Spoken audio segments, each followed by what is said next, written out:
Mile Hill Lake. Located roughly 2 miles west of Glenwood on US Highway 34, with access from eastbound Highway 34 only.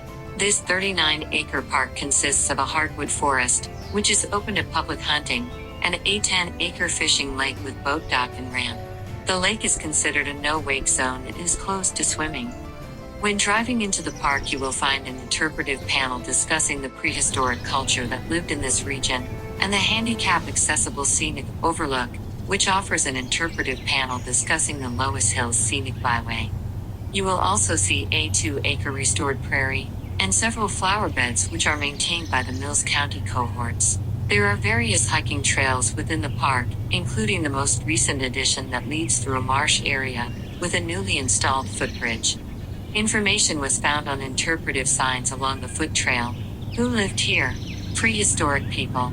Long before the village is described and illustrated in the early 1800s by Meriwether Lewis and William Clark, there existed a series of settled farming communities throughout the Loess Hills by about AD 1000. Those residents built substantial earth lodge houses along either side of the Missouri River in southeastern Nebraska and southwestern Iowa, where the archaeological remains of these communities have been found. These are grouped into what is called the Nebraska culture, which belongs to the Central Plains tradition. In an area extending from northern Kansas across Nebraska and west to Colorado was the Upper Republican culture, also part of the Central Plains tradition.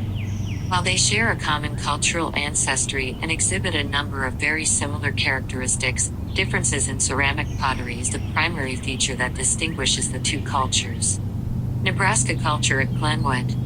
Nebraska culture sits in Iowa and is concentrated in the vicinity of Glenwood in Mills County. These sites were individual homesteads or small village clusters of earth lodges dispersed along ridge summits, low terraces, and valley wall slopes in the Loess Hills and adjacent areas. Nebraska culture subsistence was based on collecting plants, hunting, fishing, and a mixture of agriculture. Domesticated plants included corn, squash, beans, sunflower, goosefoot, and marsh elder. An American treasure.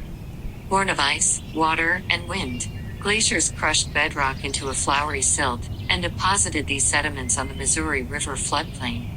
Westerly winds carried the fine soil into steep Loess dunes. Only western Iowa and the Yellow River Valley in China can boast of towering dunes of Loess soil more than 200 feet deep.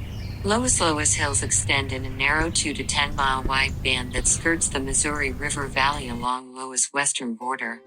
The rugged landscape, unique climate and soil conditions provide habitat for a number of rare and unusual native plant and animal communities. What's in a name? Loess, which rhymes with bus, is German for loose soil because the grains are angular. Loess often stands in steep or vertical faces for years without slumping.